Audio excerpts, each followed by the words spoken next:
Like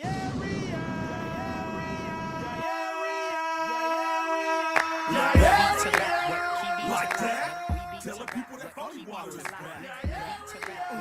Like that, telling people that phony water is back. Like that. You are tuned into the W Show on Sideline Sports Talk Network and 100.1 FM, Kansas City. Live from Radio Row in San Francisco, California. Brought to you by Gates Barbecue, the Negro Leagues Baseball Museum, Dillard Zona Rosa, the Soul of Santa, Golden Gate Funeral and Cremation Services, and Wood Nissan.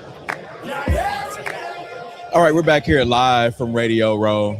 It's been amazing these past few days, and we're soaking it all in. This is our 7th year at NQ? Yeah, added a lot.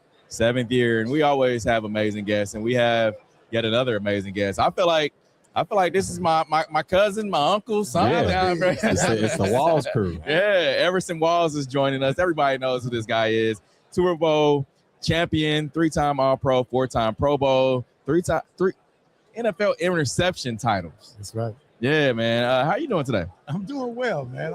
I'm glad that you were impressed by the interceptions because when I came up, coming out of Grambling State, the reporters, they didn't believe in me. Mm-hmm. So they just assumed that I was back there just holding myself and the balls just come dropping in my hands. Yeah, true. You know, they didn't understand the intellect that goes into making interceptions. Right. They don't just happen. Yeah. You know, true. it's like a pitcher. Mm-hmm. A pitcher going against a great batter. Right. You know, there's a game that's played, a mental game that's played during every play. Yeah. And you know, it all culminates at the end of the game. And you mentioned Grambling State. My dad went to Grambling State, played baseball there. Yeah, I know. It's it is. That's why I'm like, we gotta be family. Like I just feel like somewhere. We are. Yeah. Somewhere you know, along the baseball players at Grambling, we always had to watch out for them. They were real slick. When we go on our trips, you know, at Grambling, we always stayed on the road. We were like traveling all-stars, right? Mm-hmm. But we had to make sure that our girlfriends understood the baseball players going to be coming by. Watch out. But let's talk about the HBCUs now getting, you know, into the NFL now and being more highlighted in the league. And, you know, and that's because of a lot of players that didn't even have an HBCU background. Mm-hmm. Deion Sanders, Ed Reed, you're talking Eddie Robinson Jr. Mm-hmm. Those guys did good work with the HBCUs, and it did get us back on the map. However, it's not enough. Okay. It really isn't, because when you're talking about NIL, you can't compete with money. Right. Yeah. We have a good player that might be on Grambling's team. We have one, I can't remember his name, but he was number 6 that played for Grambling in the Bayou Classic. Mm-hmm. He ran down every play.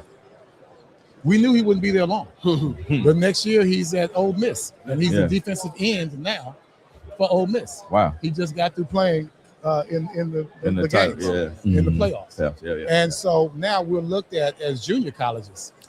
Not really, you know, of course we're not going to be Power 4 schools, but we're not even looked at as what we used to call 1AA. Yeah, and I thought it was going to take off. I thought it was going to take off a You little bit. would, but anytime it comes to money, there's always going to be the disparity between the haves and the have-nots. So this is just like America.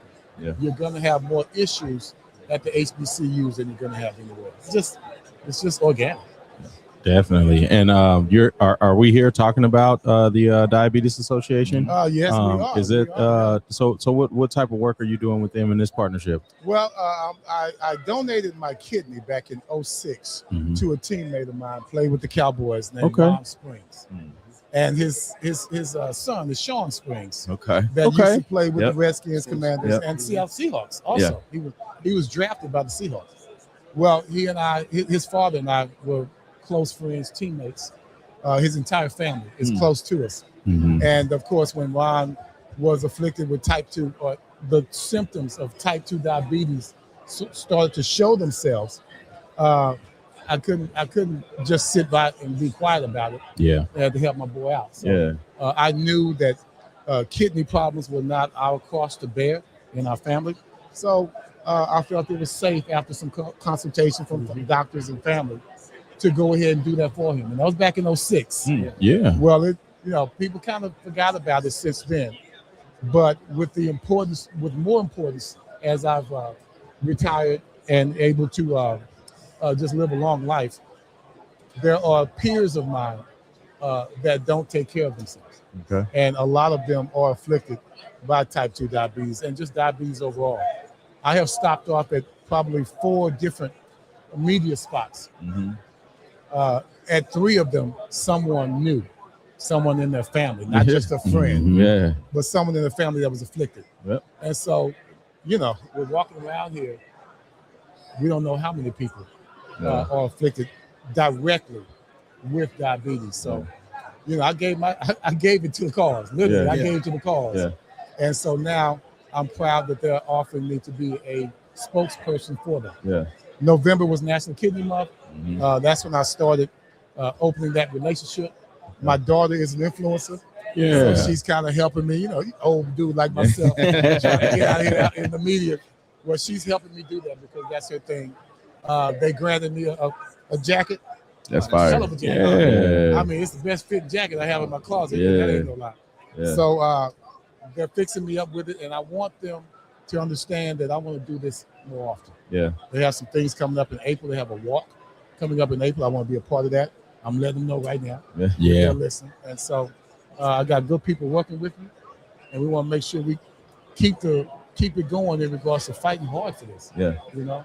That's what we want to do. And it's amazing that you're sharing that story too, because people that look like us, they need to hear it, right? Because we are always afflicted more so simply because of the economic situation that you have here in the United States. Yeah. And we just have to address it. We have to address it, and we have to take care of it. Yeah, definitely. I really would like to go back and talk about this Grambling. Your time at Grambling. Yes. I take it you went there with the great Eddie Robinson. No doubt. Talk about him and his legacy. I was blessed. First of all, a lot of people don't know. I followed my girlfriend to Grambling. Really? I had a scholarship. I tried to get myself. My mom couldn't afford to send me to college, so I had to hustle my way in. Girlfriend had now my wife. Yeah. Had an uncle that coached on the team, Ernest Sterling. He actually tried out for the Cowboys. In my neighborhood, we live right next to the Dallas Cowboy facility way back in the day. Yeah. All black community on the north side of Dallas, all kind of cosmetics that go on there. But her mind was made up. She was going to Grambling State. I had been in a lot of trouble as a kid. Yeah. Trying to work my way out of it. And I needed that last step to get away from that environment. Mm-hmm. And so basically it saved my life.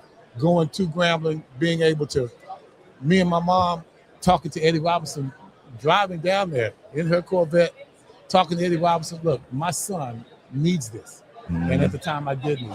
Things were going tough at home, just the way it was. And I needed a place like Grambling to give me that confidence in myself, because I knew what I was, on the outside. I need to show them what I was on the inside. Right. And Grambling was allowed me to do that. Definitely. That's dope.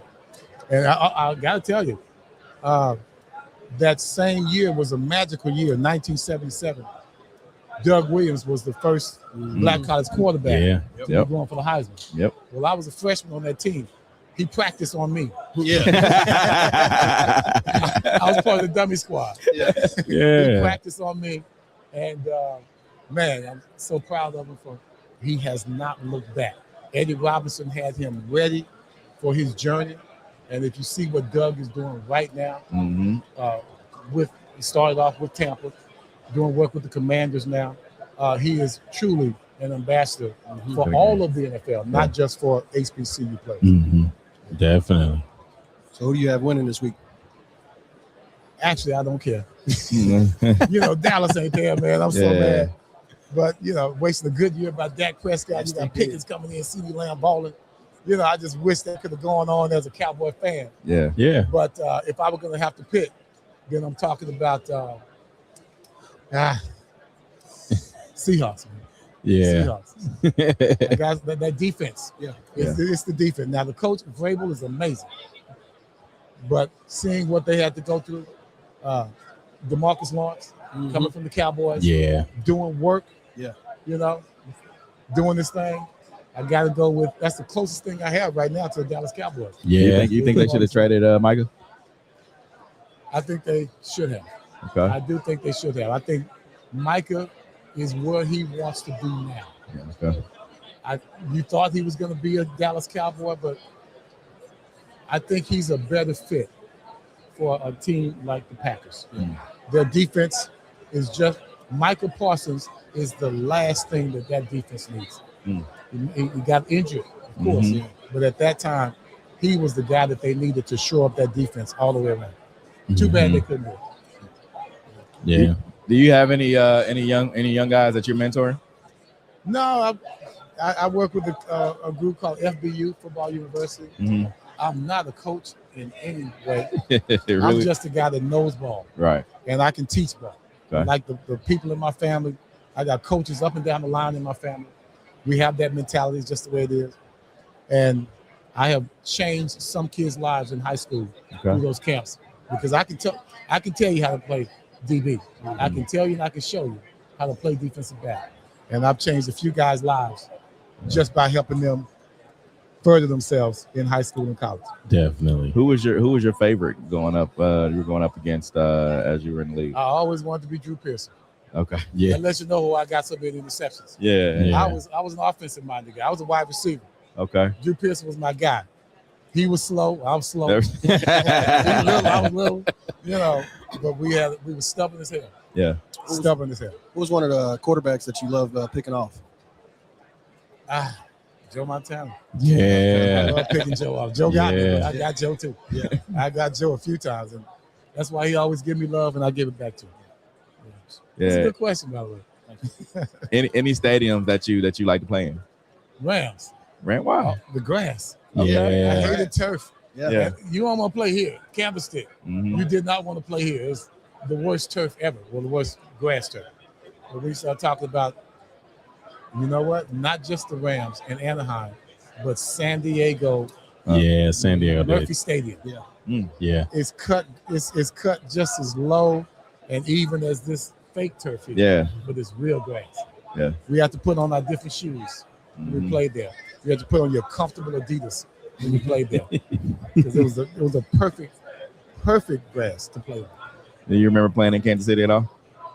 I did, yeah. The African got us.